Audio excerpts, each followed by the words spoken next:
comienzos del siglo XVII, alguien narró esta historia al gobernante nipón, el shogun. Un día, el rey de los portugueses dijo a su consejo: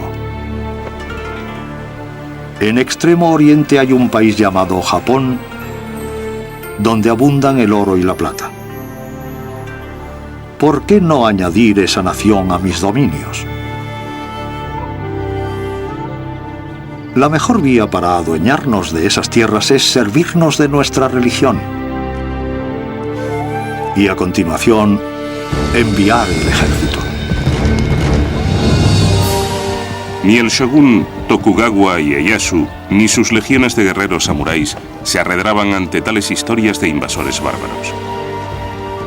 Era un caudillo enérgico que había traído la paz a una nación desgarrada por las guerras civiles. No obstante, ni las amenazas exteriores ni el descontento interior dejaban de entrañar riesgos. En una época en que Japón se plegaba a la voluntad del shogun, ciertos testigos escribieron acerca de tan extraordinarios tiempos. Estas son las memorias del imperio secreto japonés.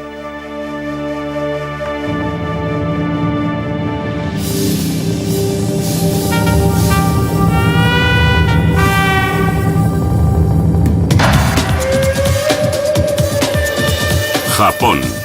Memorias de un imperio secreto.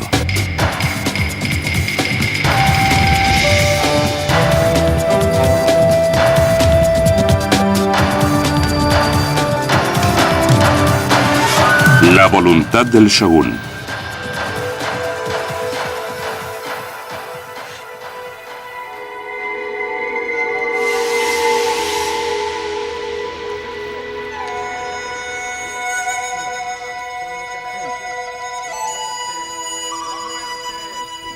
Cuando llevábamos 5 o 6 días en Japón, llegó un jesuita portugués que nos acusó de ser piratas. Constantemente nos esperábamos acabar crucificados, que es la forma de ejecución en este país. Esperaba morir cada día. Rescatado de un naufragio y encarcelado, William Adams, el primer inglés que pisó Japón, tenía buenas razones para inquietarse. Corría el año 1600 y los católicos portugueses disfrutaban del monopolio del comercio con Japón desde hacía varias décadas. En la época de la llegada de Adams, en Europa se libraban guerras de religión, y a los misioneros católicos no les hizo ninguna gracia que el mar arrojase a la costa japonesa a un inglés, y un inglés protestante además. El más poderoso señor japonés, Tokugawa Ieyasu, convocó a Adams a su castillo. Lejos de ordenar su ejecución, quiso saber más acerca de aquel forastero.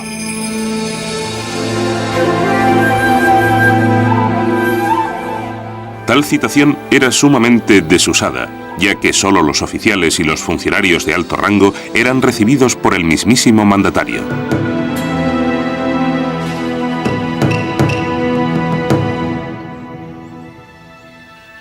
El gobernante me interrogó acerca de mi patria y de los motivos que nos había llevado a unas tierras tan remotas. Le dije el nombre de nuestro país y que nuestra nación deseaba la paz. Al parecer, a Ieyasu le interesaba algo más que la amistad. Me preguntó si nuestra nación estaba en guerra. Le respondí que sí, que con los españoles y los portugueses. Me formuló diversas preguntas sobre mi religión y acerca de cómo habíamos llegado a aquel país. Entre unas cosas y otras, estuve con él hasta la medianoche. Al finalizar la entrevista, Adams se atrevió a exponer una última súplica en nombre de sus patrones holandeses. Le solicité poder comerciar con su país igual que los portugueses y los españoles. Para Ieyasu fue una buena nueva.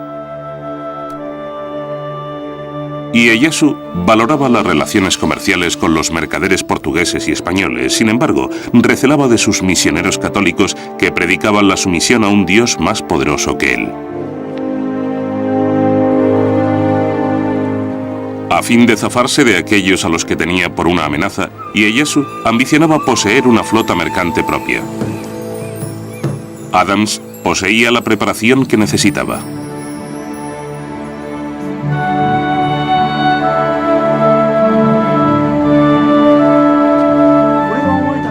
El piloto inglés había sido aprendiz de carpintero de barcos. Ieyasu le pidió que le construyese 2 naves apropiadas para navegar por alta mar. Repliqué que no era carpintero y que, por lo tanto, carecía de los conocimientos precisos. Bueno, tú cumple con mi encargo, me dijo. Y si no sale bien, no te preocupes. Es innegable que William debía de tener cierta influencia dado que se le había ordenado construir aquellos 2 navíos. Fueron las primeras naves extranjeras, las primeras naves europeas que se botaron en Japón.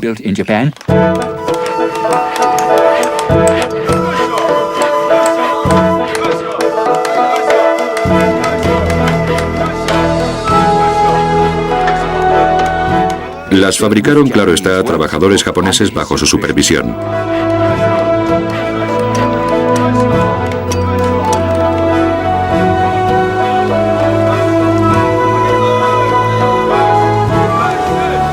A bordo de ellas navegaron hasta México y regresaron sanos y salvos.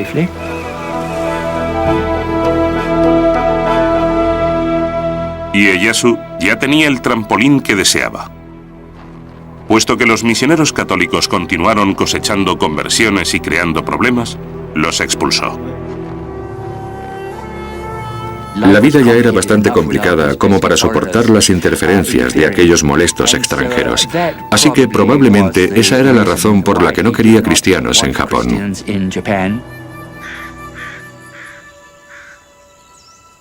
Ieyasu sustituyó a su intérprete católico por William Adams, que había aprendido japonés rápidamente. Era protestante, por supuesto. Y Ieyasu sabía que no le interesaba apoyar a los misioneros, por lo que le resultaba muy útil tenerlo a su lado.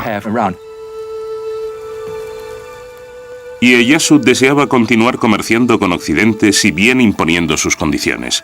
Adams persuadió a Ieyasu de que los protestantes no deseaban convertir a su pueblo. Pronto, Ieyasu lo nombró su agente comercial y Adams negoció un acuerdo especialmente favorable para la pujante Compañía Holandesa de las Indias Orientales. Los holandeses ya se han establecido y les he granjeado unos privilegios mercantiles que ni los españoles ni los portugueses habían logrado en los 50 años que estuvieron en Japón.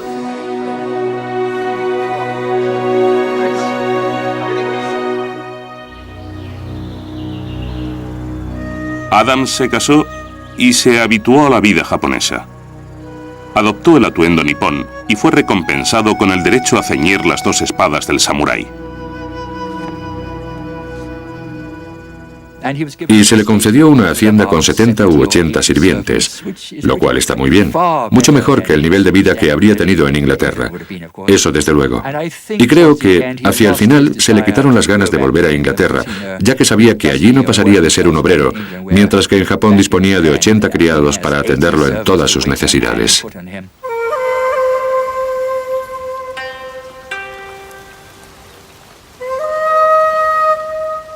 Es posible que Adams visitase a Ieyasu en su casa de té a fin de mantener conversaciones privadas ajena a la actividad política de la corte. Un visitante occidental quedó sumamente admirado al presenciar la ceremonia del té. Los invitados abren la puerta, recorren el sendero que cruza el bosquecillo y conduce a la casa de té, contemplando calladamente todo cuanto ven. Se despojan de sus abanicos y sus dagas y los depositan en una especie de anaquel situado en el exterior a tal efecto. Aunque Adams e Ieyasu sostuvieron coloquios políticos en ella, la casa de té era asimismo un oasis para el solaz del espíritu. La invitación a tomar el té y dialogar no tiene por objeto conversar largamente, sino asomarse al interior del alma y meditar apaciblemente y modestamente acerca de su contenido y esforzarse por comprender los misterios que encierra.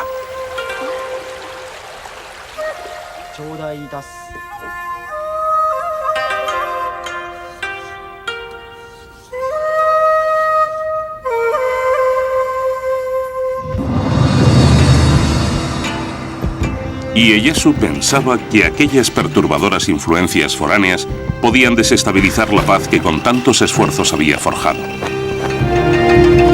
Sin embargo, su mayor reto consistiría en conservar su dominio sobre los 260 varones ferozmente independientes y sus formidables huestes samuráis.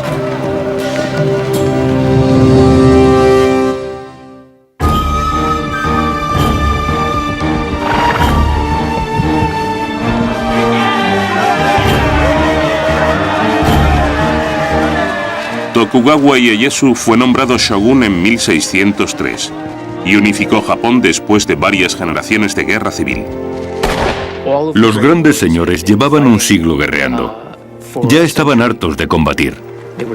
Querían afianzar sus posiciones.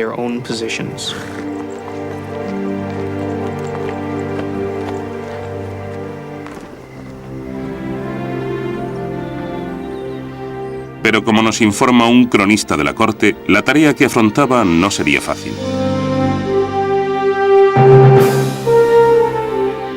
Aunque había conquistado el país a lomos de caballo, dado que era un hombre sabio, era perfectamente consciente de la imposibilidad de administrarlo a lomos de caballo. Lo único que le importaba era descubrir la clave del gobierno, cómo gobernarse a sí mismo, al pueblo y al país. Lo que convertía a Ieyasu en un caudillo superior a los demás es que se rodeaba de gente capaz que creía en él. Existe una anécdota acerca de un samurái de bajo rango que le pidió audiencia. Ieyasu escuchó atentamente. Cuando el hombre se marchó, un señor de mayor graduación dijo a Ieyasu: «¡Qué pérdida de tiempo!». Ieyasu replicó: «Ese hombre ha reunido mucho coraje para venir a verme. Si no lo hubiera escuchado, tal vez no volvería más». El liderazgo por sí solo no sería suficiente para garantizar la paz, y Ieyasu debía poner freno a la autoridad de los daimyos, los señores feudales. Estos nobles están constituyendo unos señoríos enormes, territoriales y centralizados. En resumidas cuentas, los señores feudales están tratando de someterlo todo y a todos cuantos habitan sus dominios. Controlan a todos los guerreros, a todos los campesinos, todos los recursos. Y Ieyasu permitió a los daimyos gobernar sus feudos. No obstante, les prohibió emprender cualquier acción encaminada a ampliar su poderío o su rango con respecto a sus pares. En el Japón del período Tokugawa, a cada daimyo le correspondía un solo castillo, y para ampliarlo necesitaba un permiso. ¿Un barco nuevo? Pregúntale al shogun. ¿Concertar una nueva alianza por medio de un matrimonio? Solo si el shogun lo aprobaba. Y Ieyasu preservaba la paz a través de este control impuesto, y lo extendería a todos los estamentos sociales. El Japón modelado por Ieyasu se cimentaba sobre la antigua doctrina confucianista: acatar la tradición de la jerarquía y respetar a la autoridad. Un Japón acorde con los usos de los samuráis. Era una sociedad muy rígida con muchas leyes y estatutos. Todo el mundo debe saber qué papel le corresponde en la sociedad y ceñirse a él. Así era en teoría, aunque no siempre funcionó en la práctica, por supuesto, pero al menos era la teoría. Todos los samuráis pertenecían a la clase elitista, tanto si eran daimyos como si eran simples infantes. El estamento inmediatamente inferior lo ocupaban los campesinos y los artesanos. En la base del escalafón se encontraban los comerciantes, considerados los parásitos de la sociedad. Durante el shogunato Tokugawa se promulgaron numerosas leyes destinadas a controlar y mantener esta rigurosa estructura estamental, desde lo que podías comer hasta la ropa que debías vestir. Señores y vasallos, superiores e inferiores, deben observar lo que es propio de su posición en la sociedad. Sin autorización, ningún criado podrá llevar prendas finas de damasco blanco, vestiduras acolchadas de seda blanca, kimonos ni otras prendas de seda púrpura, ni kimonos sin el escudo de la familia en las mangas. Los reglamentos colocaban a cada uno en su sitio. De todos modos, para los daimyos al menos, aún había formas de obtener privilegios especiales. Ieyasu decretó que los varones debían colaborar en la edificación de su castillo y de la ciudad que lo circundaba, Edo. La construcción se convirtió en una reñida competición, ya que los daimyos se disputaban los favores del shogun. Pronto transformaron la reducida fortaleza y el villorrio pesquero de Edo en un dominio magnífico.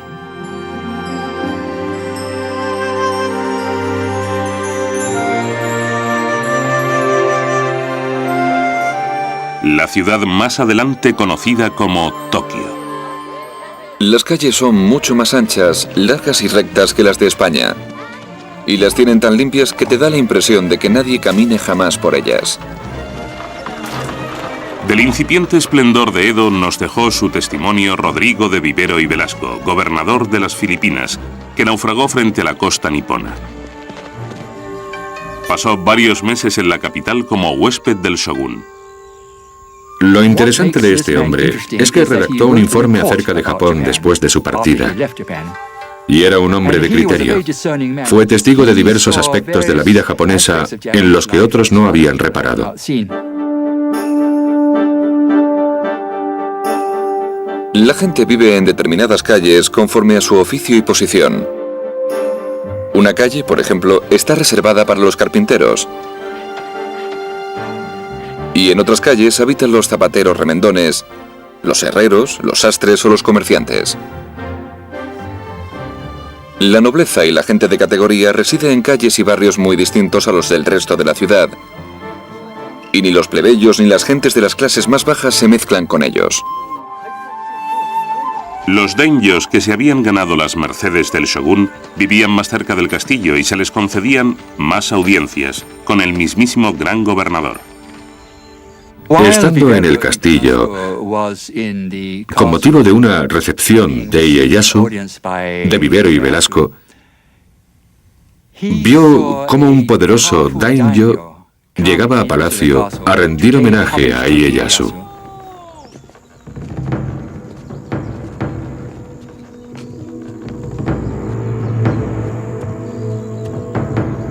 Entró uno de los nobles más destacados de Japón, cuyo rango era evidente por los presentes que traía.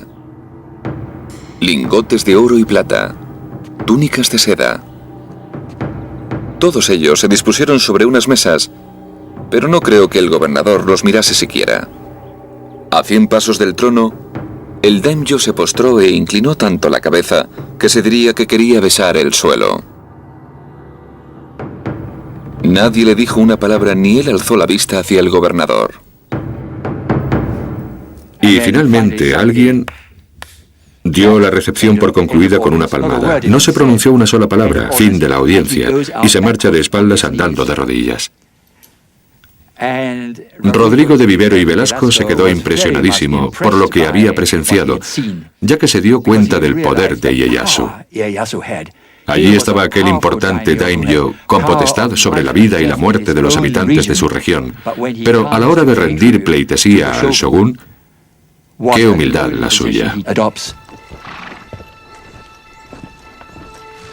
El gran shogun había hecho realidad su sueño.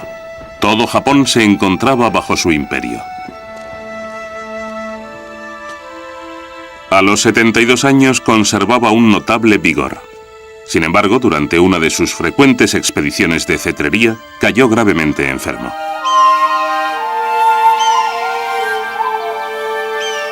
En su lecho de muerte planeó todos los detalles de su funeral.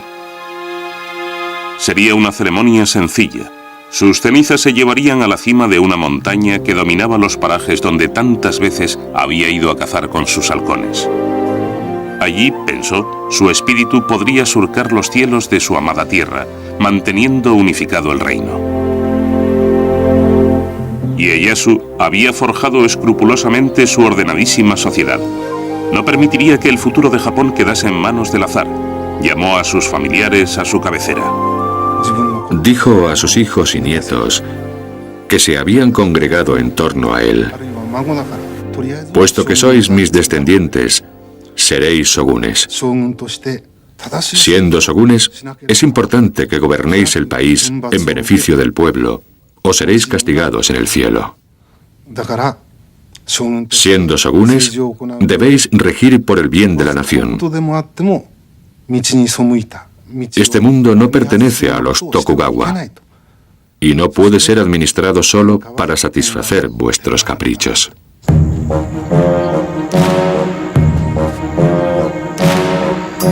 Entre sus familiares había un nieto pequeño destinado a convertirse en shogun.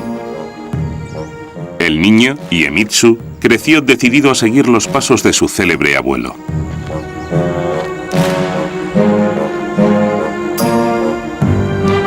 El tercer shogun Tokugawa, Iemitsu, mantendría Japón bajo el gobierno del clan Tokugawa, empleando para ello todos los medios precisos.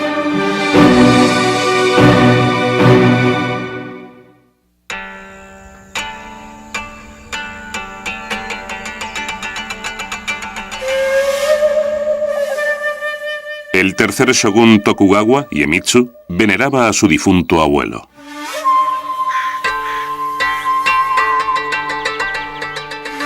Tuvo numerosas experiencias místicas.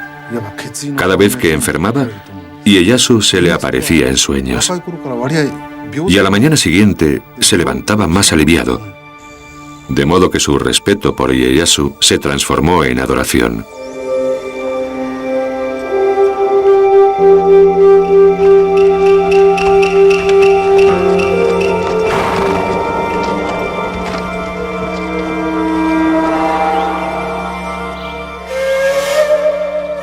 Iemitsu llevaba siempre un amuleto con un papel que decía: vivir con arreglo al modo en que mi abuelo habría vivido.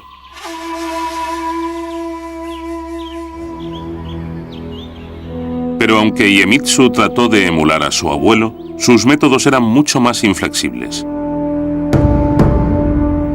Se dice que tras ser nombrado shogun, Iemitsu convocó a todos los daimyos a su palacio.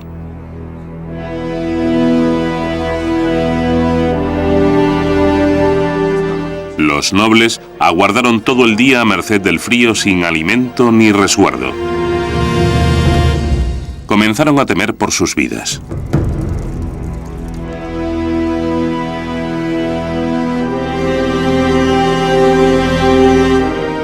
Pero al final les hizo pasar por el salón del trono, donde Iemitsu les dio un ultimátum. He ocupado una posición de superioridad y dominio desde que nací. De ahora en adelante, trataré a todos los daimyos como súbditos míos. Quienes tengáis intención de desobedecerme, regresad enseguida a vuestras provincias, reforzad vuestros castillos y preparaos para la guerra. Yo actuaré en consecuencia. Iemitsu es un shogun fascinante. Es el primer shogun que no dirige sus tropas en el combate. No ha probado su valía en el campo de batalla. No lo acompaña un grupo de hombres de confianza al asumir el shogunato.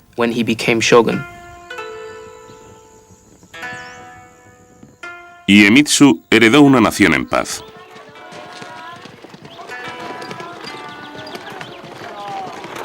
Sin embargo, la gobernaría con mano de hierro.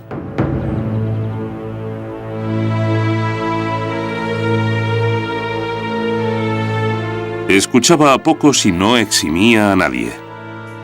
No toleraba la competencia, ni siquiera la rivalidad entre hermanos. Mandó suicidarse a su hermano menor.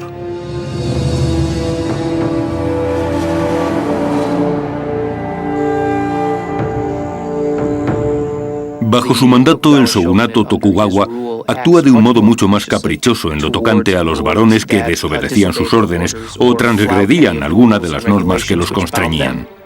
Un mercader europeo que en tiempos había sido tutor de Iemitsu comenta acerca de la corte del shogun.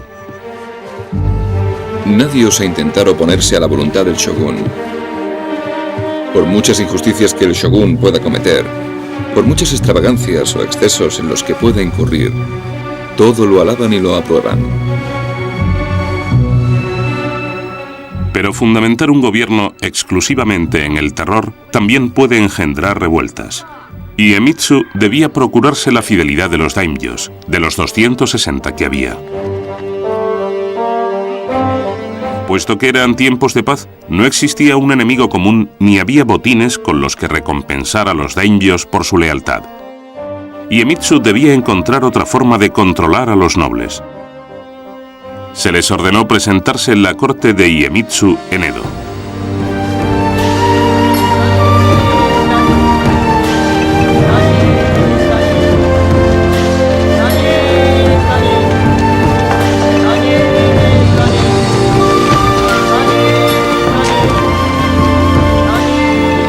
Y no se desplazaban en solitario, como relata un viajero alemán.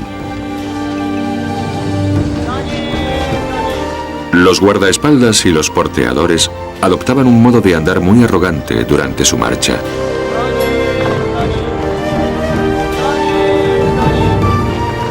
A cada paso alzaban los talones casi hasta las posaderas, al tiempo que impulsaban el brazo opuesto hacia adelante. Daba la impresión de que nadaban en el aire.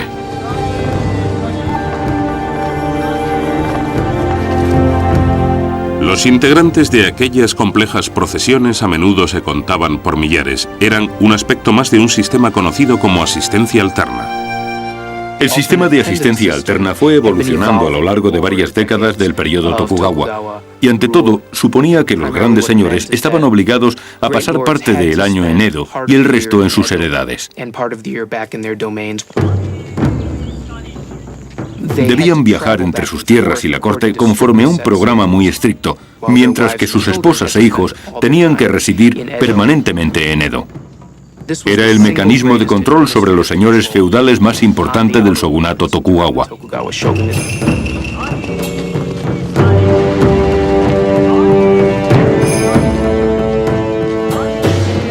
La asistencia alterna tenía otra ventaja para el shogun. Dejaba a los daimyos económicamente imposibilitados. Se decía que un daimyo podía llegar a invertir más de 3/4 partes de su renta anual en la organización de los cortejos y en el mantenimiento de sus tropas de samuráis durante su estancia en Edo. Por otra parte, eso supone un enorme crecimiento para Edo. De hecho, en Edo se desarrolla una clase de samuráis que no conocen más que Edo, aunque sus dominios se encuentran en el otro confín de Japón. Nacen en Edo, trabajan en Edo y solo conocen Edo. Vivir en Edo en tiempos de paz fue el catalizador que transformó la mismísima naturaleza de la existencia del guerrero samurái. Puesto que se le prohibía llevarse a su esposa y a sus familiares, el samurái llevaba una vida de soltería, recibía un modesto estipendio por cumplir con sus obligaciones oficiales. Tales eran: Por las mañanas, al levantarse, un compañero samurái les arreglaba el pelo. Después se iban a trabajar en la hacienda del señor. Esto lo hacían una vez cada 4 o 5 días. Los samuráis trabajaban solo por la mañana y luego se iban a comer. A eso de las 2 de la tarde volvían a la ciudad.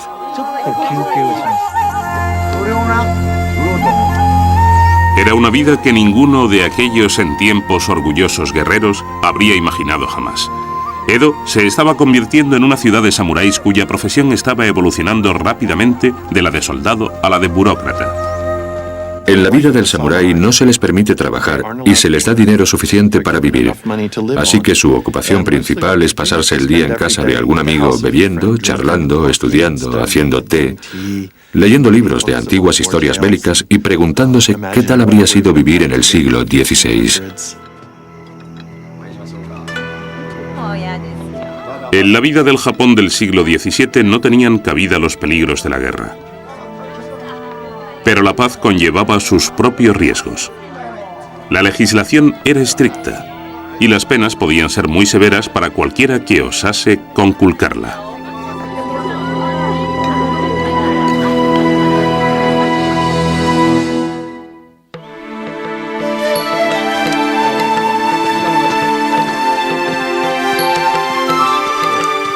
Haciendo aletear nuestros papeles, soplan los vientos primaverales, cuando las barreras abiertas cruzamos agradecidos. ¡Mate!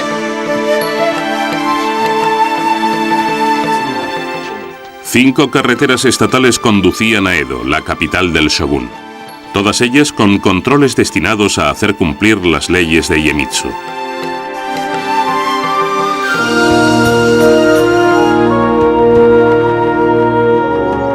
El shogun había mejorado las vías a fin de que sus mensajeros pudiesen llegar rápidamente a cualquier parte de Japón.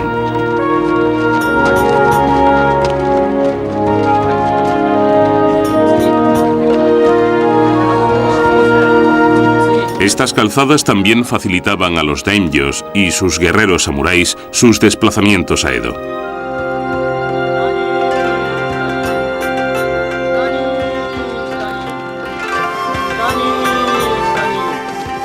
No obstante, para la mayoría de los nipones viajar resultaba una empresa muy ardua.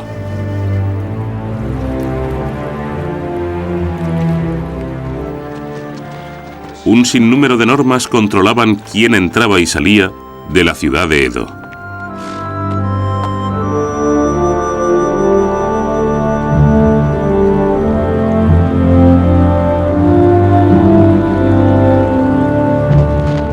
Casi todo el mundo necesitaba un pasaporte.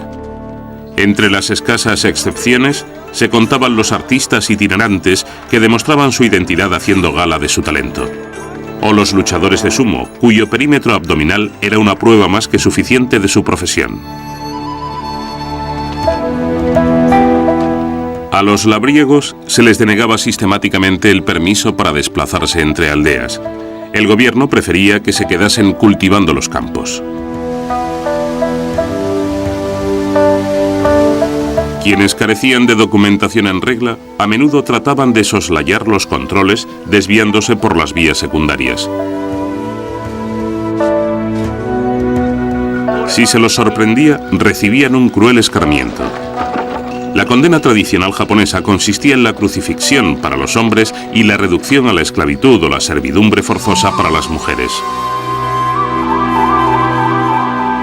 Dada la gran cantidad de leyes y prohibiciones, uno nunca sabía en qué momento podía estar infringiendo un edicto del shogun. Era una especie de teatro del castigo cuyo objeto era tratar de garantizar la obediencia del pueblo a través del miedo. A un gobernante podía ocurrírsele que la moralidad se estaba yendo al garete y coger a una persona y castigarla severamente.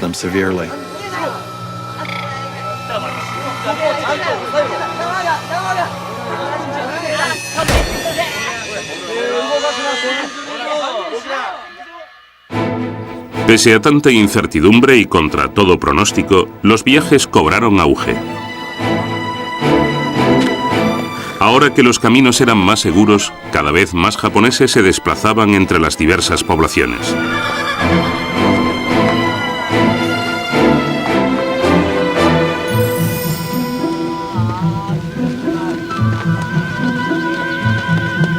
La vía más transitada era la conocida como Tokaido, que recorría los 480 kilómetros que separan Kioto de Edo.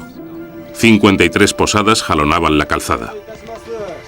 De modo que aquellas poblaciones comparadas de postas por las que pasaban las 5 grandes carreteras niponas crecieron hasta convertirse en ciudades importantes.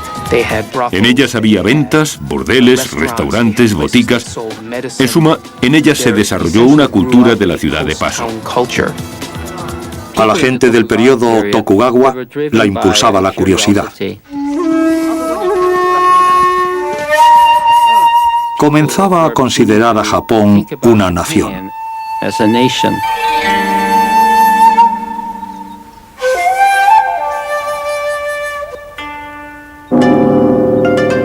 Los diarios de viajes se vendían en grandes cantidades. Inoue Tsuyo fue una joven samurái escritora que llevó un diario durante su viaje por la calzada Tokaido. Una cordillera se alza sobre las nubes y el agua de los manantiales corre a raudales sobre las rocas con un sonido ensordecedor. A la subida nos da la sensación de que tirasen de nosotros hacia atrás y a la bajada tenemos la impresión de ir resbalando, de modo que a menudo pasamos miedo.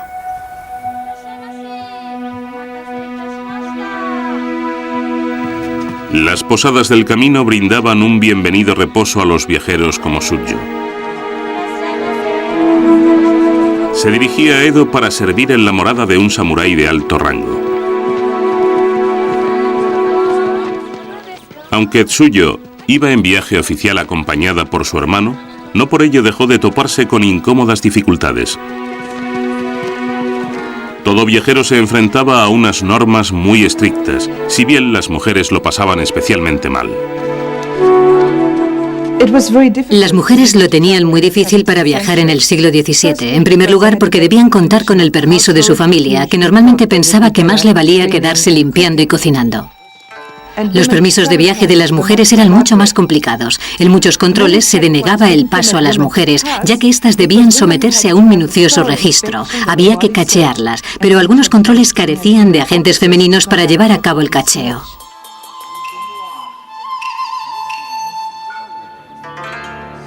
Los funcionarios estaban permanentemente alerta, ya que algunas mujeres se hacían pasar por muchachos.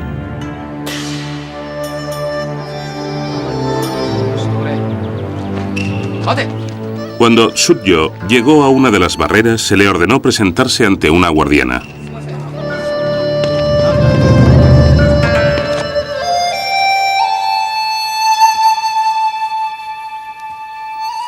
Me registró una mujer de tosco aspecto. Me metió la mano entre el pelo y dijo algo con un acento áspero. Yo me sentía muy molesta, pero no tenía elección. Me daba miedo lo que pudiese hacerme.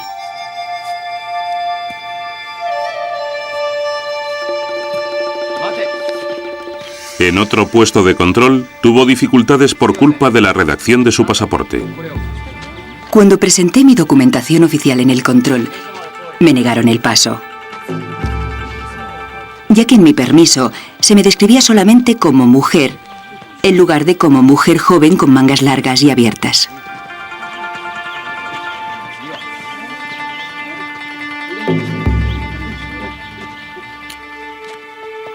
Tuve que regresar a la hospedería.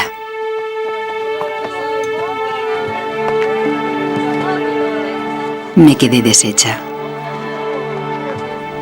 Tsuyo temía que no se le permitiese continuar viaje.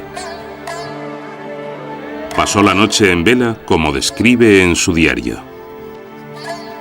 Mis lágrimas oscurecen la luz de la vela. Qué inquietud siento. Todo es indescriptiblemente desmoralizante. Al amanecer, a eso de las 4, oí a los viajeros congregándose y llamándose unos a otros. El relincho de un caballo y el sonido de los estribos. Sentí envidia. He pasado días y noches amargada por los obstáculos que afrontamos las mujeres.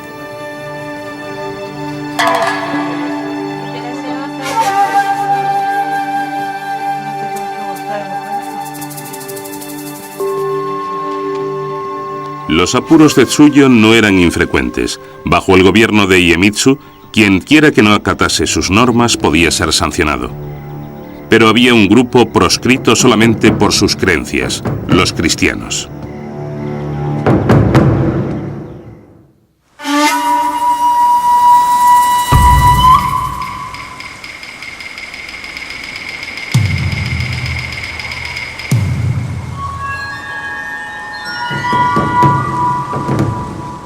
El shogun Iemitsu ofrecía una recompensa por la entrega de cualquier japonés que predicase o profesase la fe cristiana. El confidente que revele el paradero de los seguidores de los sacerdotes debe ser recompensado en consecuencia. Quien denuncie a un sacerdote de alta categoría recibirá 100 monedas de plata.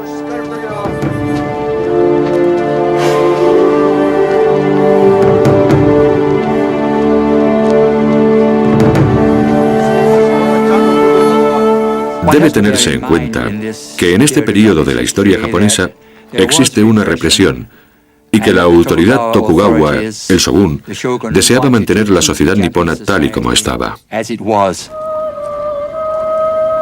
Y eso llevó a algunos a creer que el cristianismo era subversivo y desestabilizaba la estructura social, el tejido social de Japón. En tiempos de Iemitsu ya habían sido expulsados todos los misioneros extranjeros.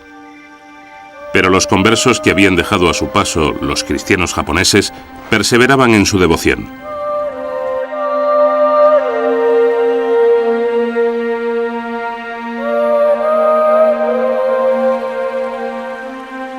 Muchos japoneses cristianos tenían una fe muy profunda, especialmente en las regiones donde el cristianismo había arraigado firmemente a lo largo de 3 o 4 generaciones. El shogun es un gran enemigo de los cristianos.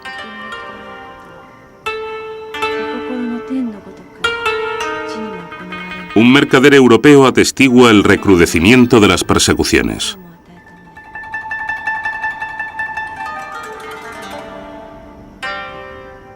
Vi a 55 personas martirizadas por negarse a abjurar de su fe cristiana. Y entre ellos había niños de 5 o 6 años, quemados en brazos de sus madres. Gritaban: Jesús, acoge sus almas.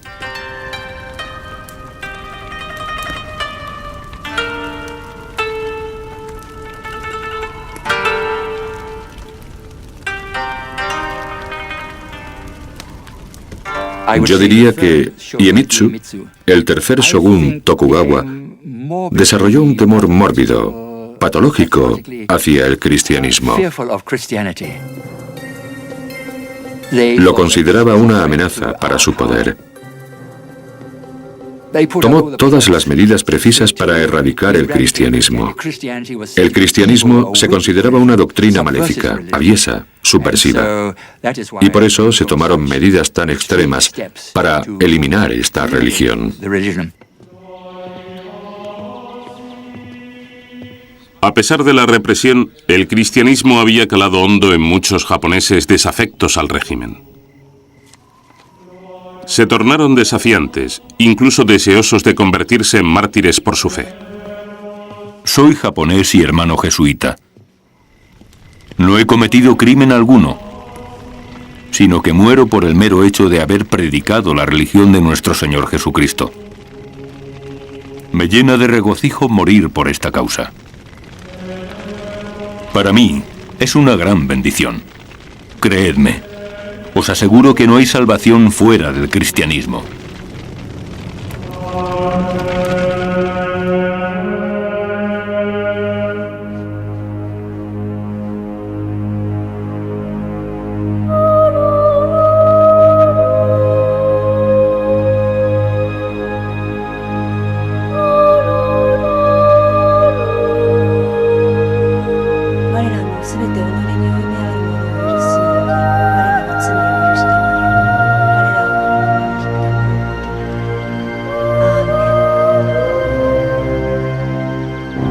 Iemitsu estaba cada vez más alarmado por la cuestión cristiana, sobre todo en el sur, donde había una mayor concentración de cristianos.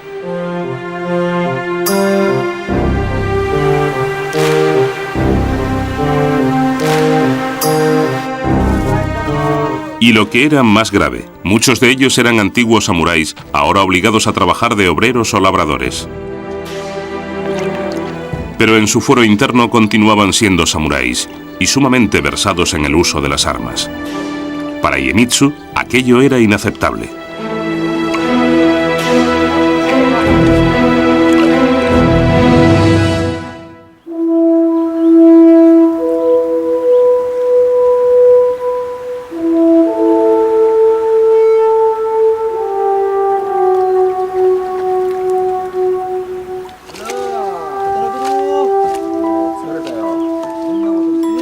La mano de hierro del shogun se extendía hasta los detalles más nimios de la vida de los campesinos.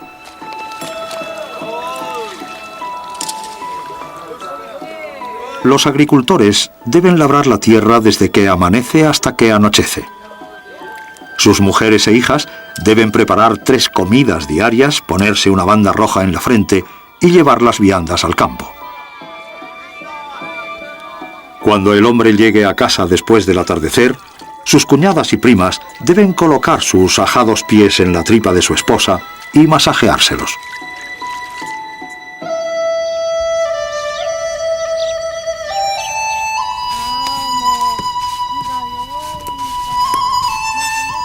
Por si no bastaba con los intolerables edictos del shogun, los hortelanos estaban gravados con elevadísimos impuestos. Había tasas sobre las ventanas y los anaqueles, un impuesto de capitación por cada recién nacido y un gravamen por cavar la fosa para enterrar a un muerto. Las exacciones se pagaban en arroz, la moneda de cambio de la época.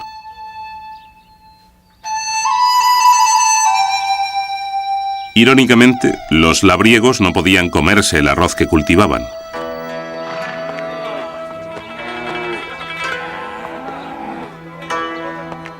Tales impuestos eran recaudados por el daimyo, que los invertía en financiar sus elaboradas procesiones a Edo y en pagar las remuneraciones de las que vivía la casta samurái.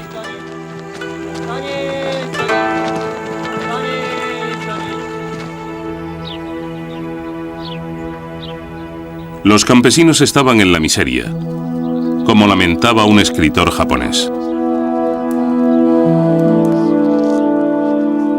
Los agricultores estaban cada año más agobiados.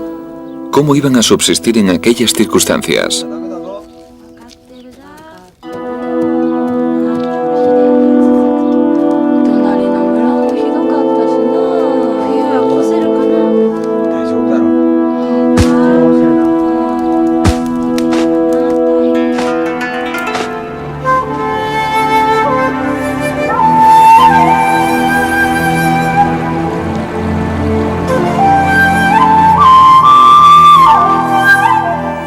En la península de Shimabara, en la región meridional del país, la sequía y la hambruna esquilmaron las ya magras cosechas.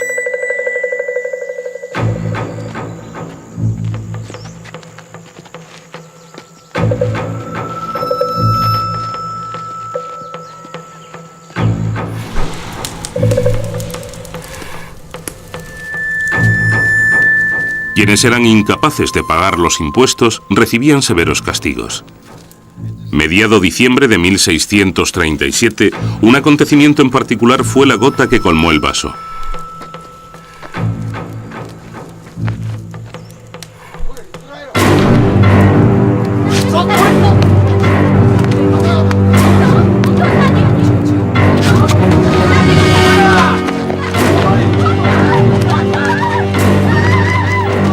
La hija de un granjero que adeudaba sus impuestos fue aprisionada y torturada.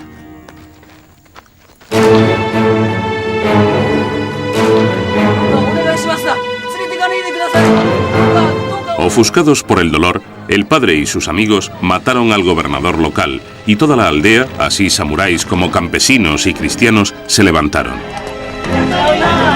Al poco tiempo, toda la región estaba en manos de los rebeldes en número de casi 40.000. De modo que lo que comenzó como una insurrección social, una revuelta social contra las exorbitadas exacciones que casi mataban de hambre a los campesinos, de alguna manera se transformó en una rebelión cristiana. Un mercader europeo hablaba así de la revolución. Unos días después de su estallido, los cristianos se aliaron con los labradores. Por todo el país se extendió el clamor de que había llegado el momento de vengar la sangre inocente, vertida por tantos cristianos y sacerdotes, y de que están dispuestos a morir por su fe. Los insurrectos se apiñaron en un castillo abandonado y rodeado de mar por 3 de sus lados. Puesto que allí se sentían seguros, llevaron consigo a sus mujeres e hijos y allí se hicieron fuertes.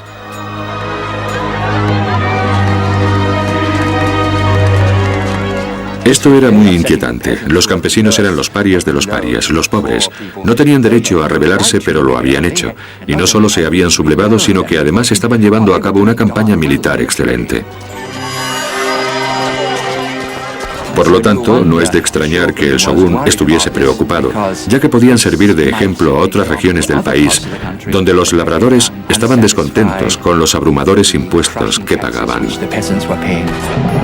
El shogun no toleraba a los disidentes y menos aún a los que apelaban al auxilio de Jesús. Envió a sus tropas a Shimabara para reprimir a los sediciosos. Sin embargo, durante 4 sangrientos meses, a pesar de estar quedándose sin provisiones, los insurrectos lograron rechazar los ataques gubernamentales.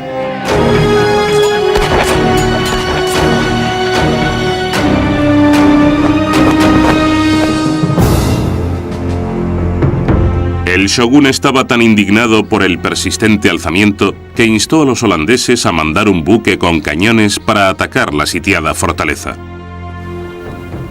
Los holandeses eran renuentes a intervenir en esta campaña, pero con todo deseaban desesperadamente conservar su incipiente comercio con Japón. Y si desobedecían la orden del shogun, este muy bien podía decirles: bueno, vale, pues podéis liar el petate y marcharos a casa. El shogun ordenó prender fuego al castillo. Aún así, los revoltosos continuaron defendiéndose, si bien la suerte estaba echada.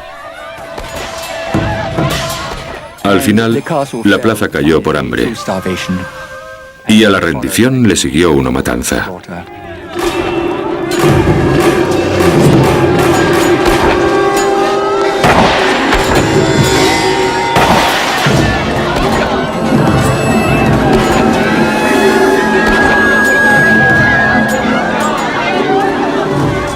Aquella fue en realidad la última batalla de la historia japonesa.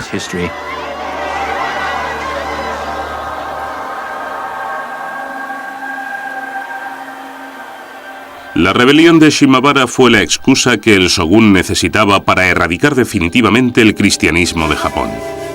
El shogun tomó medidas draconianas. Apartaremos a Japón de toda influencia cristiana. Ahora bien, ¿cómo lo conseguiremos? Aislando Japón. Los extranjeros han causado muchos problemas. Supongo que pensaba. Nos complican la vida innecesariamente. Así que, ¿por qué no tratar de preservar la sociedad japonesa tal y como es? No queremos cambios. El tercer shogun Tokugawa prohibió por ley los viajes al extranjero. So pena de muerte, ningún japonés tenía permitido salir de Japón, y quienes ya estaban fuera no podían regresar. A fin de garantizar el cumplimiento de las normas, destruyó todas las naves de altura. Además, prohibió la entrada de cualquier barco de procedencia europea. Tan solo los holandeses recibieron autorización para quedarse y comerciar, aunque con rigurosas limitaciones. Las restricciones al tráfico marítimo están destinadas a prevenir cualquier contacto desautorizado con el mundo exterior, a controlar el comercio y a evitar que los misioneros cristianos lleguen a Japón y hagan proselitismo. En estas medidas se fundamenta la política exterior del resto del shogunato Tokugawa y suelen considerarse el inicio del aislamiento japonés.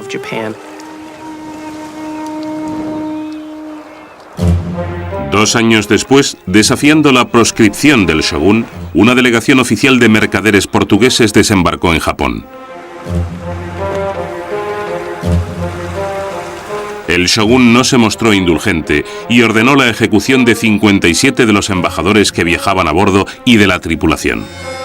Mandó incendiar el barco. A los escasos supervivientes se les envió a su patria con una advertencia. Un castigo similar recibirán todos los portugueses que arriben a estas costas, ya sean embajadores o marineros, ya lleguen por error o arrojados por una tempestad. Es más, si el rey de Portugal o el mismísimo Dios de los cristianos viniesen por aquí, sufrirían la misma pena.